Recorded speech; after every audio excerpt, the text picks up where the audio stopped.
Bueno, pues hola a todos de nuevo. Ahora ya la tercera vencida, ya seguro que todo va bien. Empiezo desde el principio. Bueno, soy Pérez Gazal, vengo del Real Jardín Botánico de Madrid, del CSIC, y voy a contaros con nuestra experiencia con el proyecto Lichen City, que hemos llevado a cabo en los últimos 2 años y medio. Lichen City es un proyecto de ciencia ciudadana para estudiar la diversidad de líquenes epífitos que viven en los árboles de Madrid y Barcelona. Luego, como veremos más adelante, lo hemos ido a otras ciudades en una segunda fase del proyecto, y lo que queremos es relacionar la diversidad de líquenes con la calidad del aire que hay en las distintas zonas de la ciudad.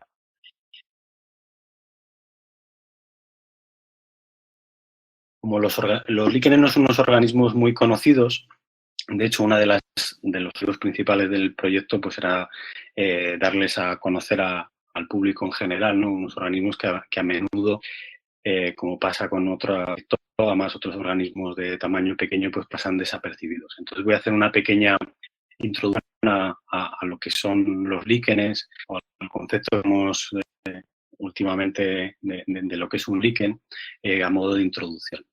Una de las definiciones más utilizadas es la de Haworth y Honegger, que dieron en 1994, en el que definieron que un líquen es un mutualismo ecológicamente obligado entre un hongo que se le suele llamar micobionte, una población de algas que pueden ser unicelulares o filamenosas, y cianuarias extracelulares, que es el fotobionte, es el organismo que realiza la fotosíntesis.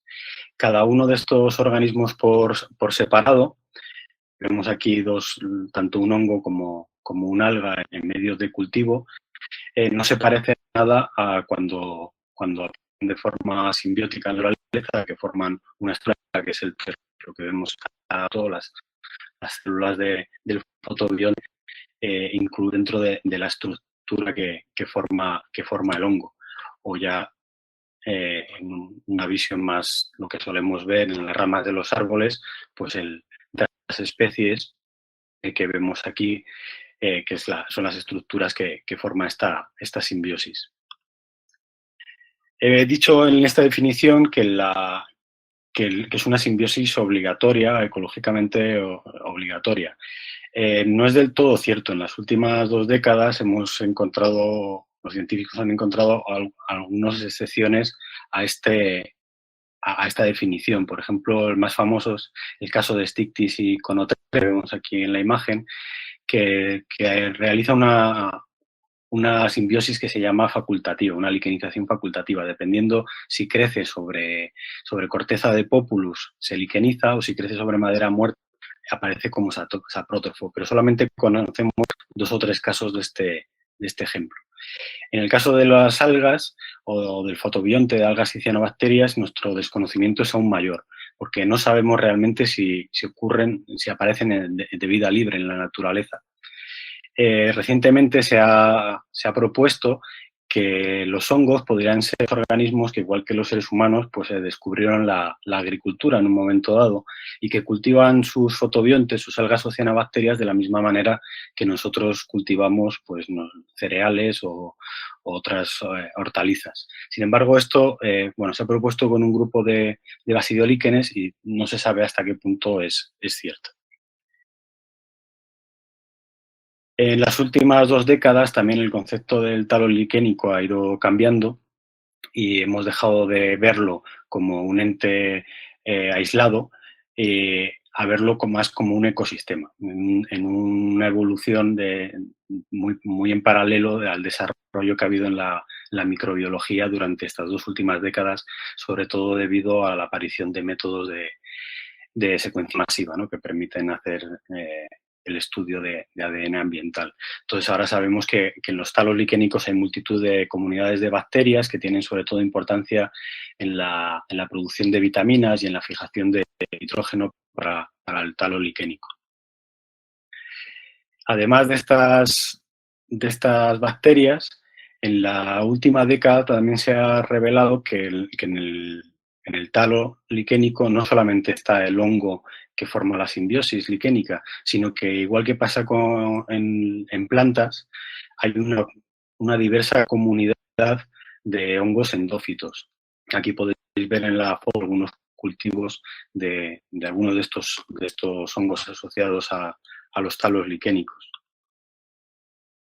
En 2016, un colega americano, Tobias Privy, y colaboradores publicaron en Science un trabajo sobre uno de estos hongos asociados a los líquenes, estudiando dos especies del género Brioria, que vi en la cuando se secuenciaba una región de Barcoding, daba que eran absolutamente iguales. Sin embargo, se llevan distinguiendo desde hace más de un siglo. Así que utilizaron técnicas de transcriptómica y lo que encontraron era que la diferencia es que una de las especies tenía una población de unas levaduras de un basidiomicete, del género Cyphobasidium, que la otra prácticamente no mostraba. Entonces, bueno, hicieron un screening general en muchas especies de líquenes, de macrolíquenes sobre todo, y vieron que esas levaduras eran casi ubicuas. Entonces propusieron que de alguna manera estas levaduras sistémica de las indiquen, y muchos, igual algunos de vosotros en su momento, porque la noticia en muchos medios de difusión general, estas líquenes ya no eran dos, un hongo y un alga, sino que ya eran dos y un alga.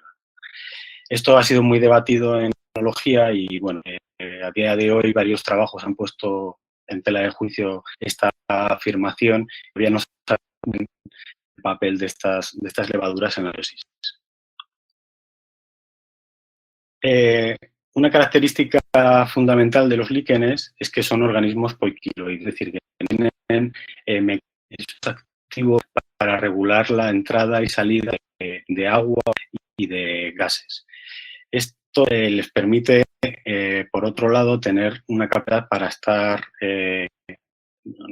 una adaptación a estar secos durante largos periodos de tiempo y les permite colonizar ambientes que no son disponibles para otros organismos como las plantas vasculares, como por ejemplo pueden ser los desiertos en ambientes fríos y cálidos, y también, bueno, conocidos porque un investigador de la Complutense de Madrid, el doctor Leopoldo García Sancho, lideró un proyecto en el que enviaron especies de líquenes del sistema central al espacio exterior y estuvieron varias semanas, y cuando volvieron vieron que habían aguantado considerablemente bien y mucho mejor que cualquier otro tipo de organismo que se había probado anteriormente en las condiciones del espacio exterior.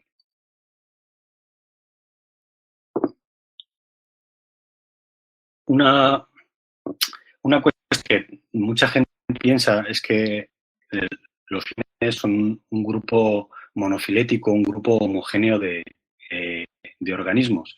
De hecho, esa idea viene del siglo XIX, cuando muchos investigadores incluso los ponían aparte del resto de hongos.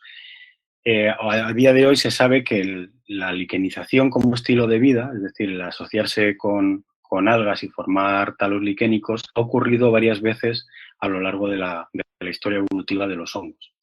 En este árbol que vemos a la derecha, lo publicaron Scott y colaboradores en 2009 y dijeron que había al menos 7 orígenes independientes. A día de hoy se ha llegado a decir que hay entre 20 y 30 orígenes independientes de la liquenización.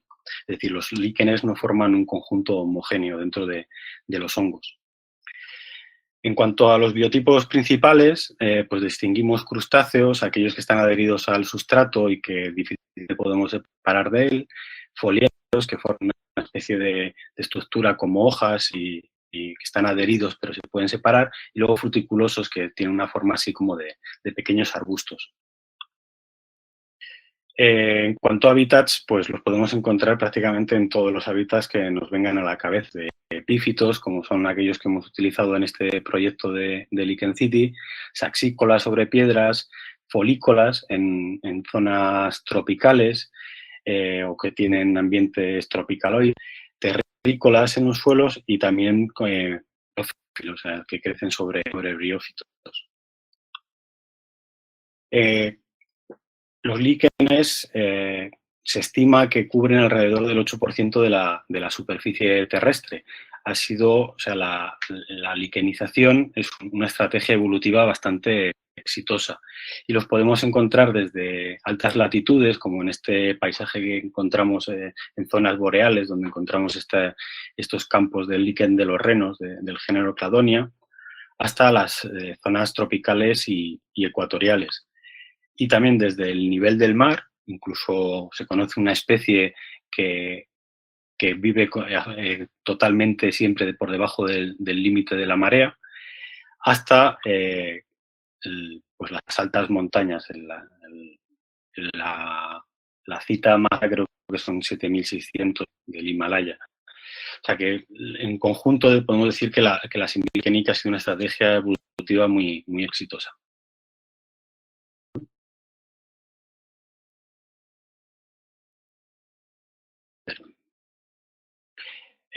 Conocemos alrededor de 20.000 especies de hongos liquenizados, lo que supone alrededor del 20% de todas las especies de hongos conocidas. Y las estimas más recientes hablan de que podría haber alrededor de 30.000 especies, que todavía tenemos pues grandes áreas del planeta que no están exploradas. Y bueno, y no solamente eso, sino como vamos a ver a continuación, hay todavía mucho que conocer a la puerta de nuestra casa.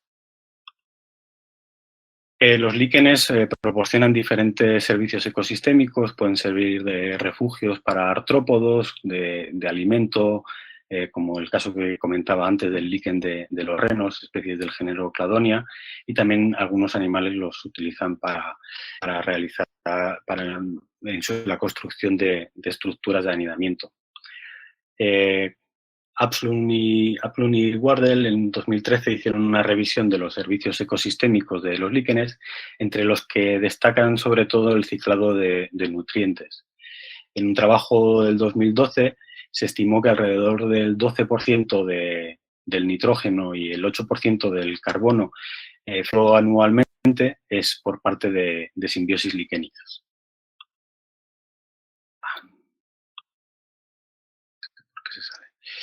Además, los líquenes presentan una multitud de compuestos secundarios, se conocen a más de 1.000 sustancias, que tienen diferentes usos farmacológicos, en perfumería y también como tintes.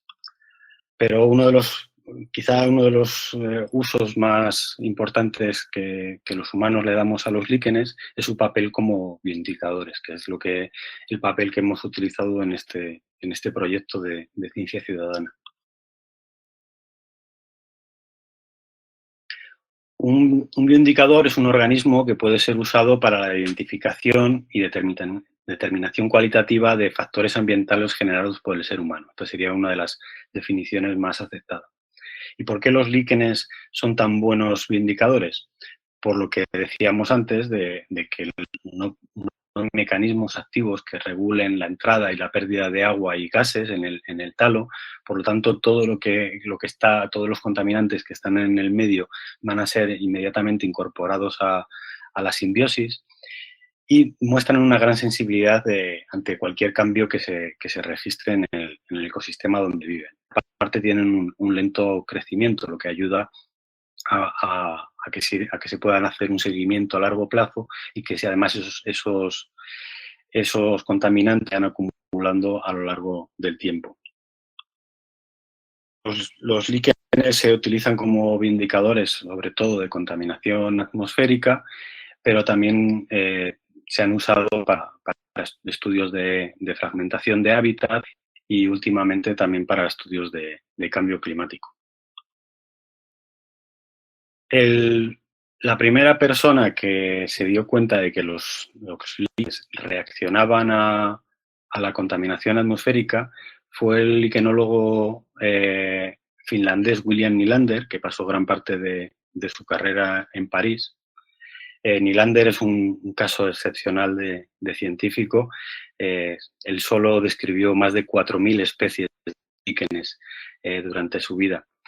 Y paseando por los jardines de Luxemburgo, se dio cuenta que los líquenes habían desaparecido. Sin embargo, si se iba a los alrededores de París, podía encontrar como un gradiente en cuanto a la diversidad de especies según se alejaba del centro de la nación. Y fue el primero en un par de trabajos a finales del siglo XIX que vio el potencial de los líquenes como indicadores de la contaminación atmosférica.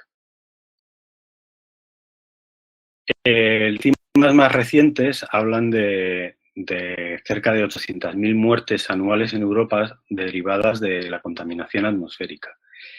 La relación entre estas muertes derivadas de la contaminación y la diversidad de líquenes se mostró en un estudio publicado por un médico, Cislaghi, un liquenólogo ninis italianos, en 1997, en un estudio que se publicó en Nature, que se ha convertido ya en un paradigma de los estudios de contaminación con líquenes, en el que mostraron que la diversidad de líquenes, que se puede ver en el mapa de la izquierda, verde más diversidad, rojo menos diversidad, estaba inversamente relacionada con la mortalidad por cáncer de pulmón en hombres jóvenes. ¿Vale? Más contaminación, menos líquenes y mayor cáncer de pulmón. La verdad es que el soporte entre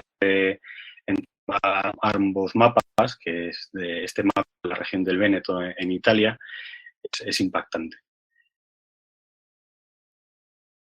La contaminación en la ciudad ha cambiado a lo largo de los 2 últimos siglos. Cuando comenzó la revolución industrial, el contaminante principal era el dióxido de azufre, derivado de la quema de carbón. Y desde el principio de la revolución industrial hasta aproximadamente finales de la década de los 70, principios de los 80, esta opción de dióxido de azufre ha hecho que desaparecieran líquenes no solamente en las ciudades, sino en gran parte de grandes áreas de zonas muy industrializadas de Europa, como puede ser la zona del Rin en Centro Europa o gran parte de las Midlands en Gran Bretaña. En las últimas décadas, gracias a las regulaciones, el dióxido de azufre ha desaparecido prácticamente de la atmósfera de nuestras ciudades y en general, y ahora lo que tenemos es una contaminación sobre todo por partículas pequeñas, de menores de 5 micras, y sobre todo por óxidos de nitrógeno.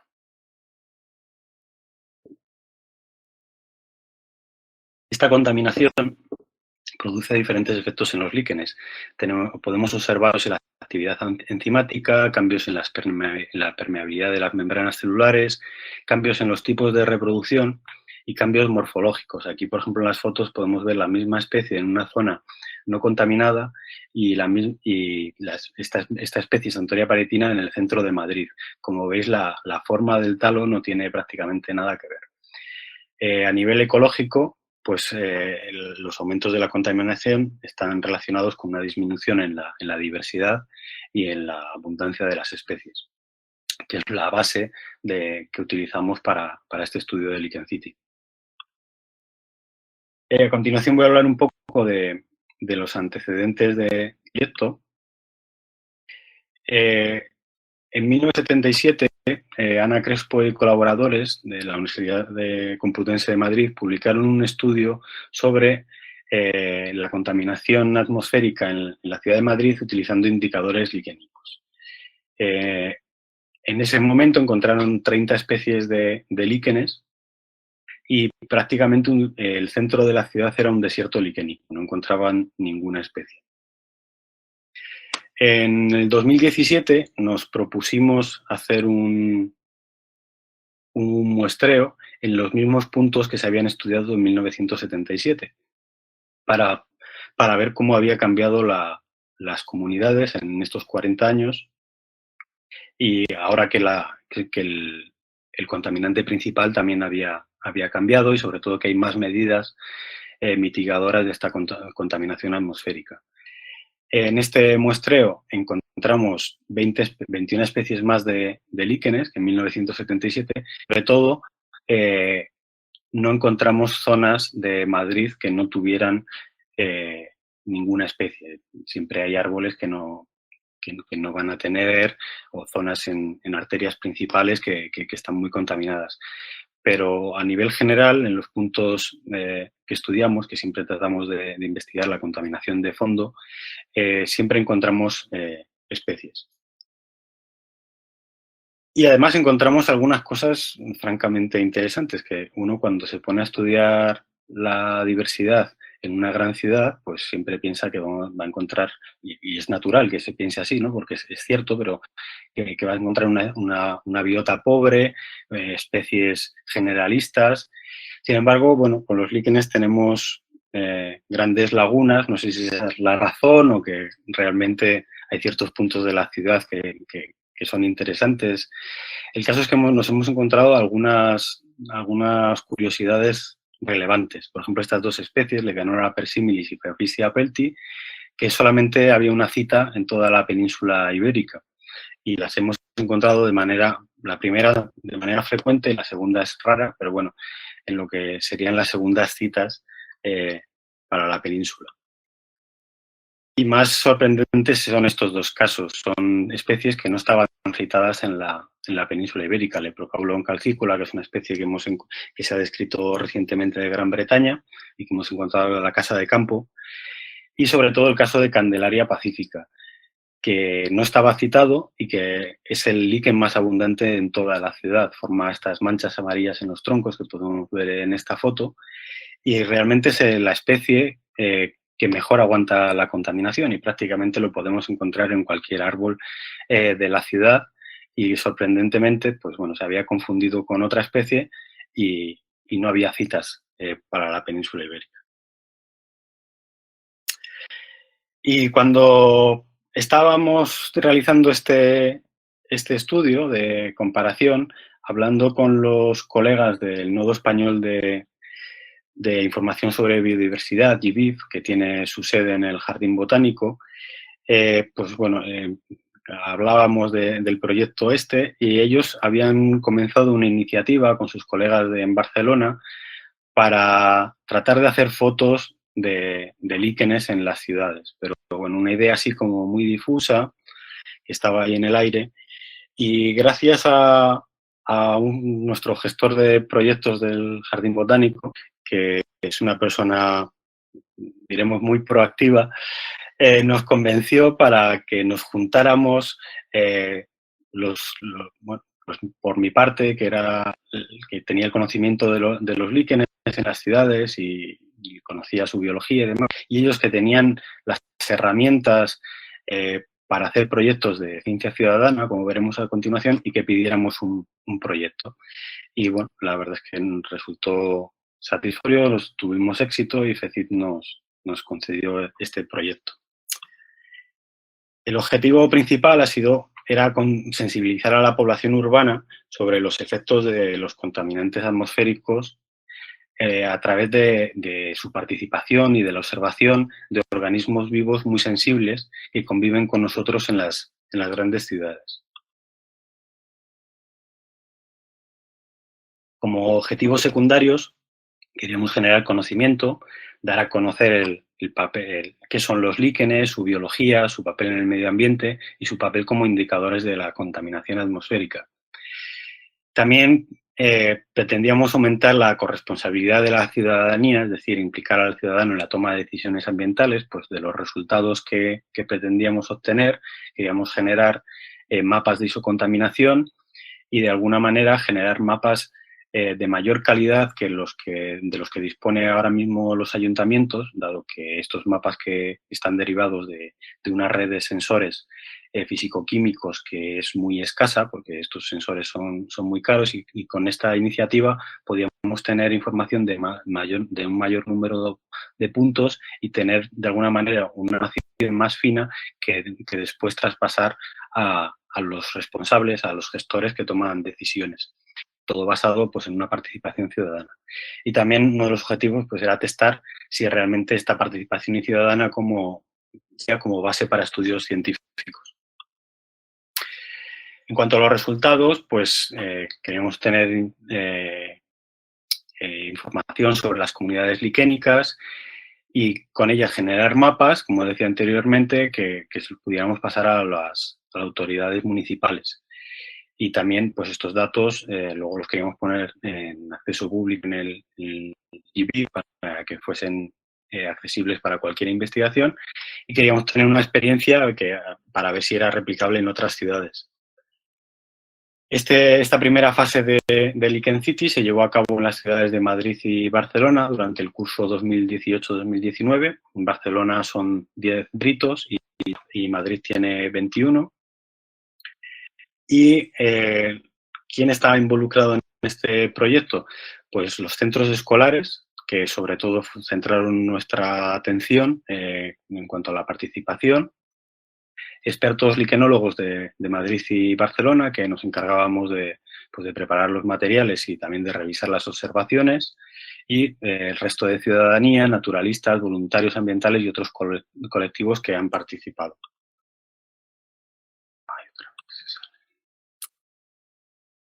Bueno, estos son los organismos que han participado en esta primera fase de Lichen City. Y en cuanto a las fases del proyecto, una fase de creación de los materiales docentes y de difusión, muestreo en una segunda fase de muestreo en los diferentes distritos de ambas ciudades, en la que llevamos a cabo 2 muestreos en paralelo que ahora comentaré. Y una segunda fase de análisis de los resultados, de los datos obtenidos, que desgraciadamente es a donde estamos aquí estancados. Y luego una tercera fase ya de difusión de los resultados. En cuanto a los materiales que hemos generado, pues en primer lugar seleccionamos unas especies basándonos en nuestra experiencia previa en Madrid y también de otros colegas en Barcelona. Hemos seleccionado unas especies indicadoras. Luego ya explicaré Ay, no sé por qué se sale todo el rato. Estas son las especies que seleccionamos para Madrid. Son 3 especies que tienen una sensibilidad muy alta a, bueno, vamos a hablar de tolerancia, que está así puesto en especies que son muy tolerantes a la contaminación, 3 especies que tienen una tolerancia media y 3 especies que tienen una tolerancia muy baja. Y lo mismo otras especies diferentes, porque las condiciones ecológicas de Barcelona son diferentes, entonces hemos elegido otros indicadores diferentes. Con estas especies generamos unas fichas para cada una de ellas que luego se repartían entre el alumnado y son las que utilizaban luego como base para hacer los inventarios. En estas fichas pues, había unas fotos, información sobre en qué parte de la ciudad vivían y algunos breves datos sobre la biología y la morfología de las especies que ayudaran a los participantes a identificarlas. Generamos pósters y trípticos que enviamos a todos los centros que pudimos de ambas ciudades y también a centros de educación ambiental, es decir, que distribuimos de manera física. Y también generamos fichas para los árboles, ¿no? Porque una de las cosas que queríamos testar era si había diferencias entre especies, la aparición de especies entre diferentes forófitos, entre diferentes especies de árboles. Entonces también generamos fichas para la identificación de las especies. Generamos una unidad didáctica para los profesores, hablando de todo lo que conllevaba el proyecto y de un poco de información sobre los líquenes en general, la vindicación, la polución en las ciudades. Y bueno, toda esta información se puede encontrar en una web que es lichencity.org, que es el centro neurálgico un poco del proyecto, donde está toda la información, tanto a nivel de materiales didácticos como también de información de las actividades que hemos ido dando en los diferentes centros educativos. Bueno, no lo he comentado antes, pero el proyecto es todo bilingüe, desde la página web hasta los materiales, pues en esta primera fase está tanto en catalán como en castellano. Y luego, pues bueno, tratamos de dar bastante difusión al proyecto en redes sociales, en Twitter, en Facebook, en Instagram. Las actividades en los colegios empezaban con una breve charla de 1 hora sobre la biología de los líquenes, indicadores y toma de datos, eh, que se realizaba por parte de un educador ambiental. Este dato es importante porque luego vamos a ver cuando explique Lichen City 2 que es la gran diferencia con esta fase del proyecto, la presencia de un educador ambiental. Después se daba el material a los alumnos para que se fueran familiarizando con las especies y preguntaran sus dudas. Y después se salía pues, a los alrededores de los centros educativos y se explicaba un poco de nuevo la actividad y se hacía un ejemplo entre todos. Y después pues se hacían grupos de 4 o 5 personas y trataban de, entre todos, hacer un catálogo de la diversidad que veían en los troncos con unas herramientas que les proporcionábamos y luego os contaré. Perdón. Y además de estas actividades en centros escolares, realizamos 4 BioBlitz, es decir, actividades para el público en general, en el que se trataban de tomar muestras, o sea, de realizar observaciones, pero también de tener un contacto más directo con aquellas personas interesadas en el proyecto. Y en Madrid hicimos 2, en la Casa de Campo y en el Parque del Oeste, con una participación de alrededor de 100 personas. Y en Barcelona hicimos otros 2, en el Parque de la Oreneta y en el Parque Natural de Collserola, también con una participación en este caso como de 50 personas. Ahora voy a contar cómo se tomaban los datos en el proyecto. Como he dicho antes, hemos tratado de hacer 2 muestreos paralelos para ver cuál de las 2 aproximaciones podía darnos una información más fina y también cuál era más factible de cara a realizarlo en una aproximación de ciencia ciudadana. Por un lado, tenemos un muestreo enfocado en la abundancia de esas especies indicadoras, que teníamos 9 para cada ciudad, y en el que para estas especies medimos no solamente su presencia, sino también su abundancia, utilizando un folio, un DIN A4, para establecer unas medidas groseras de abundancia, pues si la especie tiene menos de 1/8 de un folio de superficie, un cuarto, la mitad, más de un folio. Entonces sí podemos tener una medida de la abundancia, no solamente de la riqueza. Por otro lado, un muestreo paralelo en el que tratábamos de tomar fotos, de hacer observaciones de todas las especies que los participantes eran capaces de encontrar, no solamente de las 9 especies de indicadores, que eran las especies más fácilmente identificables por su tamaño, por sus características, sino tratar de hacer un estudio dado en la riqueza, para poder comparar luego los datos. ¿Con qué herramientas se hacían estas identificaciones o estas observaciones? Perdón. Pues para las especies indicadoras se les suministraban a los participantes las fichas de identificación que podemos ver aquí en el centro, y luego las observaciones se realizaban a través de una aplicación para dispositivos móviles de ciencia ciudadana, que es Natusfera, y además se les suministraba a los participantes unas lupas especiales de macro para poder hacer fotos a las especies más pequeñas. Y además también una cinta métrica que nos permitía tener una estima del diámetro o de la circunferencia, mejor dicho, de los troncos que se estaban estudiando. Todas las observaciones se han realizado en dispositivos móviles gracias a la aplicación de Natusfera, que es una aplicación de ciencia ciudadana que ha promovido GBIF.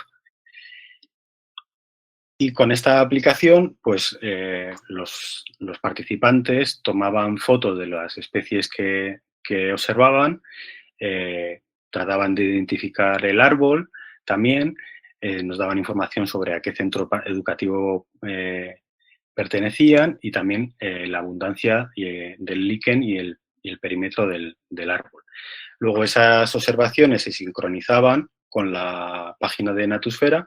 Aquí a la derecha podemos ver una observación en que está geolocalizada, y aquí ya era cuando pasábamos nosotros, los expertos, a la acción, a revisar las identificaciones que habían hecho los usuarios y a cotejarlas, a confirmarlas o a tratar de darles un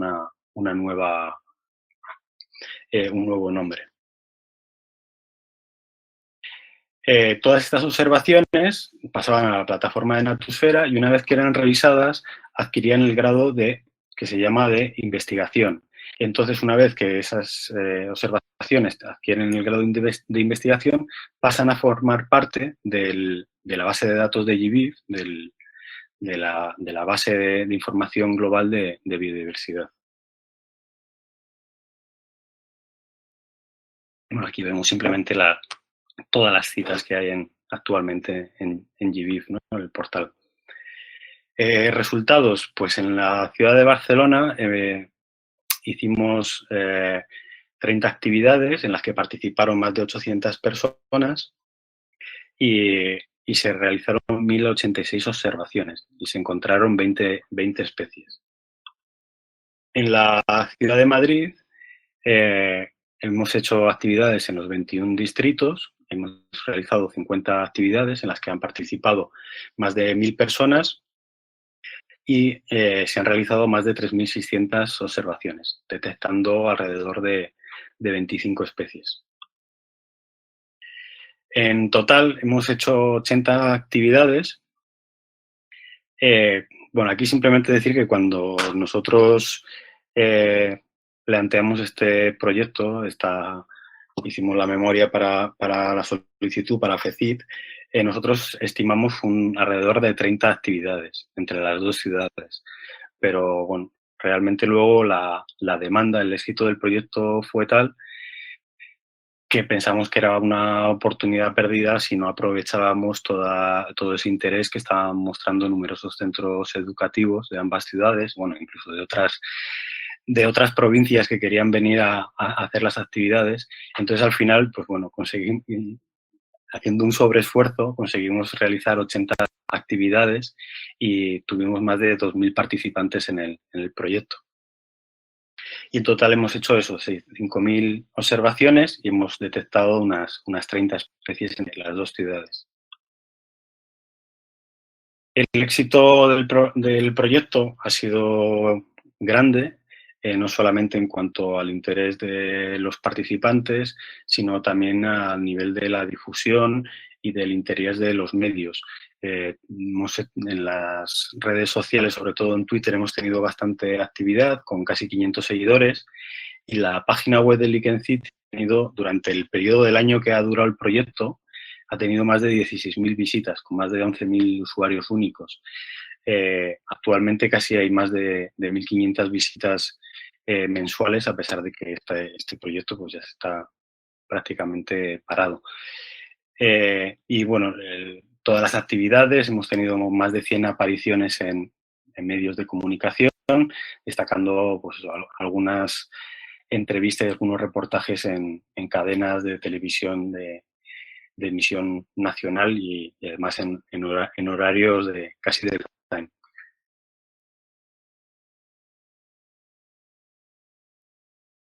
Ahora mismo llevamos, bueno, la toma de datos acabó en abril del 2019 y desde entonces llevamos tratando de filtrar los datos y de generar los mapas de diversidad para los diferentes distritos de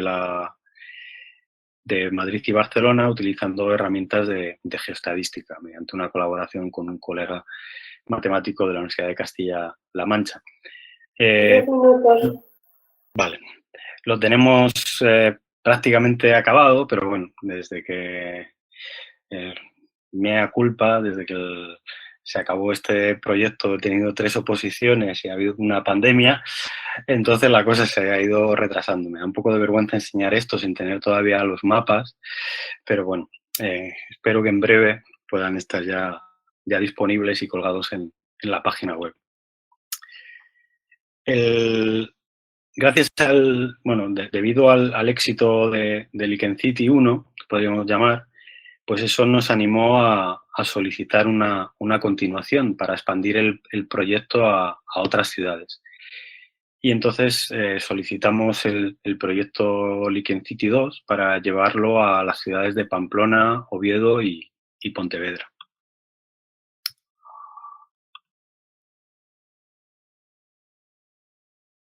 Perdón.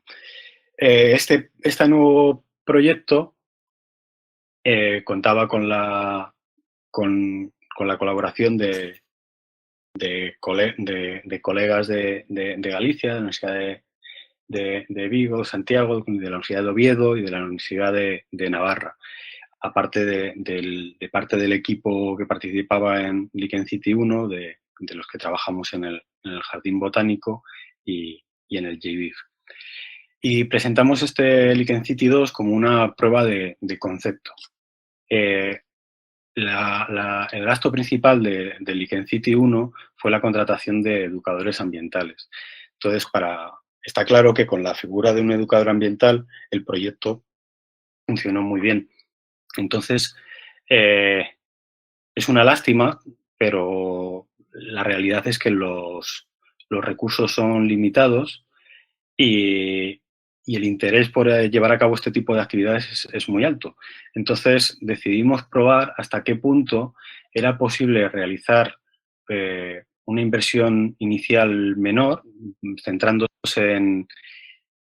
solamente en la elaboración de los materiales didácticos exclusivos para cada ciudad y, y eliminar esa figura del educador ambiental de manera que mediante una formación a los docentes de cómo hacer las actividades, con las unidades didácticas y otros medios, como una acción exclusiva que hemos realizado para el proyecto, que guía el muestreo, eh, pues si podrían funcionar de la misma manera o una manera similar a la que funcionó Lichen City 1, con una inversión más reducida de presupuesto, o sea, y que permita de alguna manera franquiciarlo, ¿no? Y llevarlo a todas esas ciudades que durante el primer Lichen City recibimos invitaciones o nos mandaron correos diciendo si era posible llevar el proyecto a más de 10 ciudades en España. Entonces,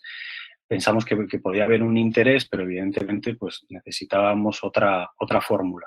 Y es lo que tratamos de testar en este Lichen City 2.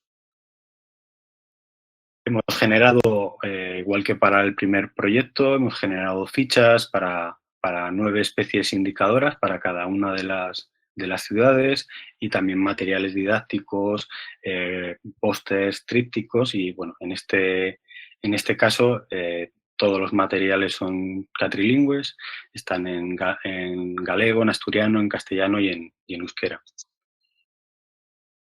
Hemos generado vídeos.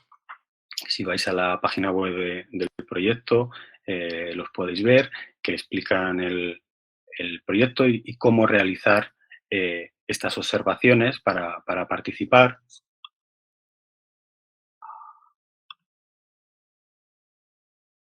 Y hemos generado una aplicación específica para el proyecto, la Lichen City App, de manera que la toma de datos sea mucho más guiada por la propia aplicación, dado que no va a existir la figura de un educador ambiental, o que el docente que quiera participar y llevar a su clase va a recibir una formación sobre cómo utilizar la aplicación y sobre el proyecto, pero no va a haber un educador ambiental allí para solucionar las dudas. Entonces, esta aplicación permite una, una realización de estas observaciones de manera mucho más conducida que la que utilizamos en el primer proyecto de Lichen City 1, que era una aplicación genérica de Natusfera. Y bueno, ya, perdón. Decir que, bueno, que lamentablemente por el estado actual que tenemos encima derivado de la pandemia, este Lichen City 2 está parado.